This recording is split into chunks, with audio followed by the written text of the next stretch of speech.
Halo, halo, halo. Selamat datang kembali di Borneo Explorer Channel. Bagaimana kabar? Selamat datang kembali nih di channel kami ya.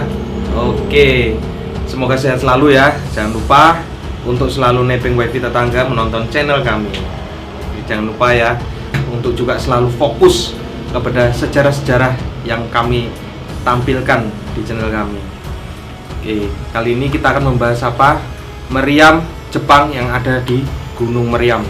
Tepatnya di mana lokasinya? Di Jalan Hasanuddin, Sidodadi, Balikpapan, Kalimantan Timur. Nah, atau biasa masyarakat sekitar sih menyebutnya daerah Kampung Baru ya.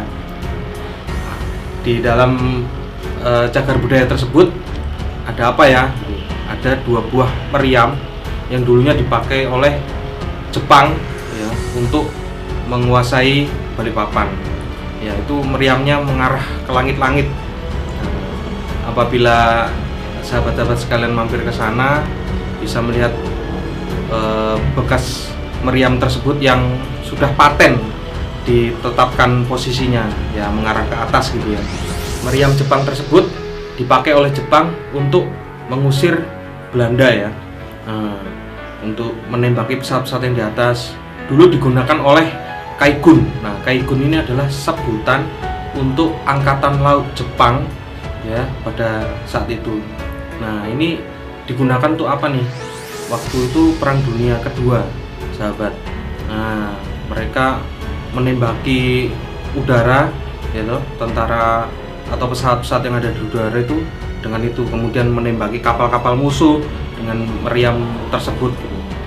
Nah, di dalam areal cagar budaya tersebut kita bisa melihat perkampungan penduduk ya. Karena memang lokasinya itu ada di perkampungan padat penduduk. Nah, tapi view-nya bagus sekali, sahabat. Kita bisa lihat di situ pemandangan jauh Balikpapan dari atas gitu ya, yang mengarah ke pantai, ke laut gitu. Oke, sahabat, penasaran kan dengan bagaimana sih lokasinya, tempatnya ya kan? Pokoknya keren sekali. Nah, mari kita bertemu dengan reporter kita yang keren. Ismi Smilkiti Willy Willy.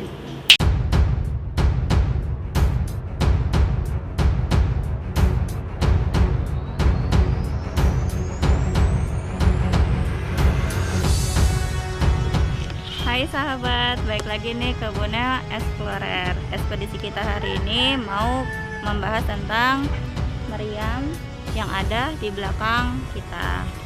Ayo, aku tunjukin lebih dekat. Let's go.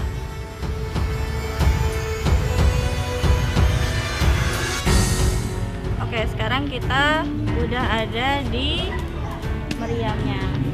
Di sini posisinya meriamnya masih berdiri kokoh, walaupun sudah agak berkarat ya. Kalau misalnya kalian lihat, ini posisinya ada di atas gunung. Kalau misalnya kalian lihat sekitar, di sini juga ada beberapa tanaman yang memagari meriamnya. Dan kalau misalnya kita lihat agak lurus lagi, di situ ada pemandangan view lautan dari kota Balikpapan. Nah, di sini kalian tahu nggak ini meriam apa? Ini meriam peninggalan pada masa Perang Dunia Kedua, pada masa peperangan antara Australia dengan Jepang pada saat itu. Kalian ingat nggak di video-video sebelumnya kita ada bahas juga tentang tugu Australia dan meriam yang ada di Marconi. Itu berhubungan juga loh guys. Nah, meriam Marconi itu pun juga peninggalan Jepang, dan tugu Australia pun itu juga suatu tugu yang untuk memperingati pada saat hari itu. Nah, meriamnya ini itu merupakan peninggalan Kaigun Jepang atau angkatan laut yang dari Jepang pada saat itu. Pada tahun 1867 sampai 1945, sebutan untuk angkatan laut Jepang itu Kaigun pada saat itu ya guys. Di sini kalau misalnya kita lihat juga meriamnya udah diwarnain ya, supaya agak mengurangi korosi atau mengurangi karatannya, supaya bisa lebih bertahan lama. Sahabat, meriam ini mirip dengan meriam tipe 10-120 mili AA gun yang diproduksi massal oleh Jepang. Fungsi meriam ini adalah anti-aircraft atau coastal defense gun yang mana dia itu bisa menembak pesawat nih yang melaju untuk melemparkan bom sama kapal yang mau menyerbu teluk yang ada di Balikpapan. Nah, waktu itu mereka tempur itu untuk mempertahankan Balikpapan ini, karena kalian tahu dong Balikpapan kan terkenal dengan kota minyak kan. Nah, itulah alasannya mereka mempertahankan sekali Balikpapan ini. Nah, kalau misalnya kita lihat di sini tadi kan saya udah bilang di sini udah dikasih cat-cat untuk memperindah dan untuk mempertahankan agar tidak terlalu korosi. Kalau misalnya kita lihat di sini ada dikasih corak ya, corak koral, terus dilapisi atau di sekitarnya dikasih warna hitam dan juga warna hijau yang menyesuaikan dengan mungkin waktu itu ada tema sendiri ya pas pengecatannya. Di sini juga kalau misalnya kita lihat ada 2 laras, yaitu yang mana buat menembakkan peluru atau selongsong pada saat Jepang menggunakan meriam ini. Di sini juga kalau misalnya kita lihat ukurannya lumayan besar ya. Aku mau nanya nih, kalian pernah nggak pakai meriam kayak gini? Atau pernah kepikiran nggak ya? Aku aja nggak pernah kebayang loh guys. Aku bakal ngeri banget nih untuk ya sekitar menggunakannya nih gimana ya?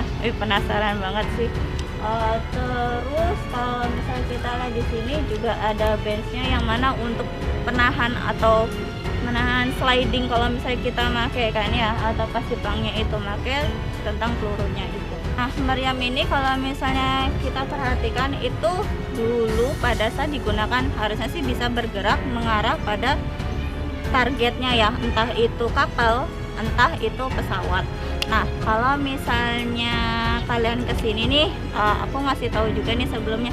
Di sini nih ada 2 meriam, satu yang ada di belakang aku, satunya lagi yang ada di belakang sana.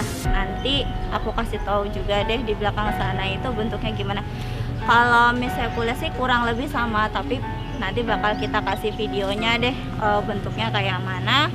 Kira-kira sama nggak sih, atau kondisinya juga sama nggak ya seperti ini, atau mungkin udah parah, atau mungkin ya tinggal mungkin selongsong atau apanya, atau mungkin yang kayak di Marconi kalian inget nggak meriamnya cuma gitu doang kan, atau mungkin meriamnya juga yang di sana juga tinggal kayak gitu.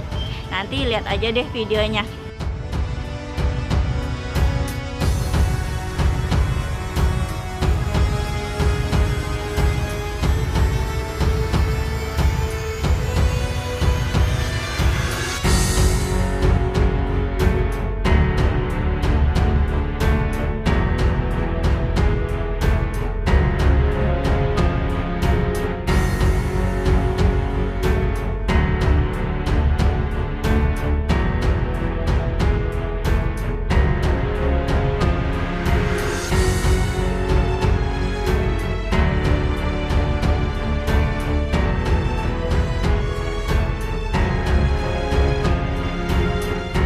Sahabat, itulah akhir dari ekspedisi kita hari ini, dan sekarang kita lanjut ke Mas Robert yang ada di studio. Oke, bye bye sahabat, sampai jumpa ke ekspedisi berikutnya. Bye.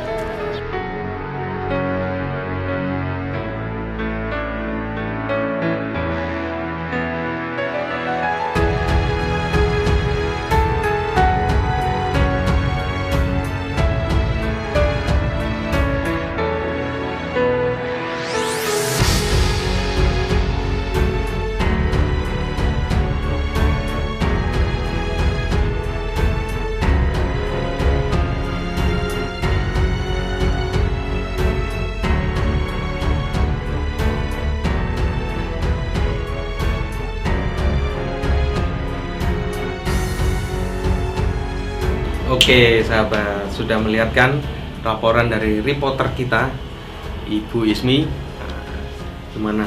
Keren kan? Nah, di sana itu selain di tengah pemukiman warga ya, itu juga banyak sekali anak-anak kecil. Jadi tempat tersebut, meriam tersebut tuh dibuat mainan anak-anak. Jadi banyak sekali anak-anak bermain, yang manjat-manjat, yang sebenarnya dari kami itu menyarankan untuk jangan sebenarnya untuk dinaikin ya, karena berbahaya, tinggi sekali badannya.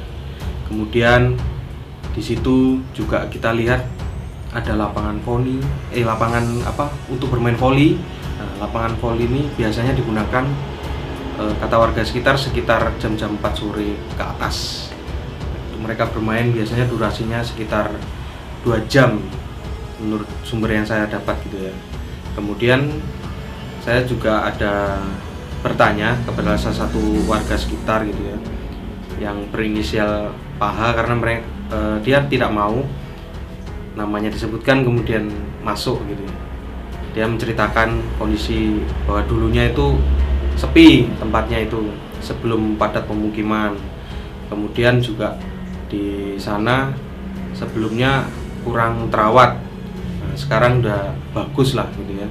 Udah dicat, kemudian juga kebersihan, dan ada tatanan taman sama bunga. Jadi ada arealnya untuk pembatas di situ. Dan sahabat, yang lebih penting adalah kami berterima kasih karena warga sekitar bekerja sama dengan kami memperoleh informasi, memperoleh banyak berita-berita lah tentang bagaimana situasi saat ini di situ ya. Kemudian kami juga ada sedikit himbauan kepada warga sekitar untuk lebih berhati-hati, terutama anak-anak kecilnya itu, kasihan. Karena apa? Mereka bener bermain gitu ya, cuman mainannya ekstrim ya, lompat ke meriam-meriam itu ya di bagian.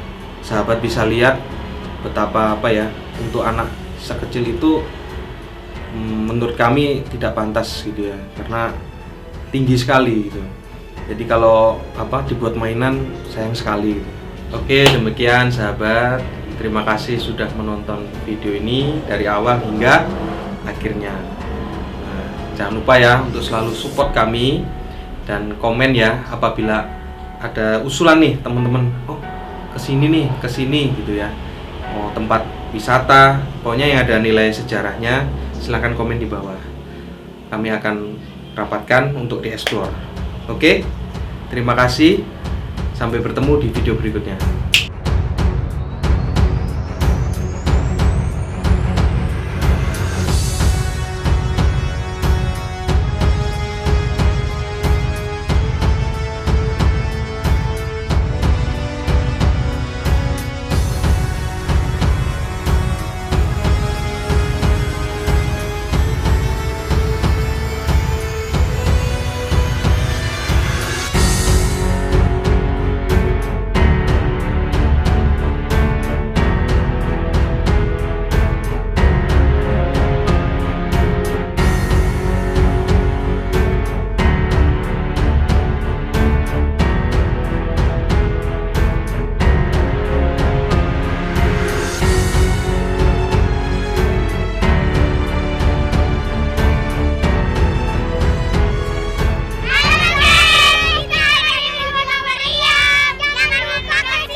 Through the highways till my shadow turns to sun rays, and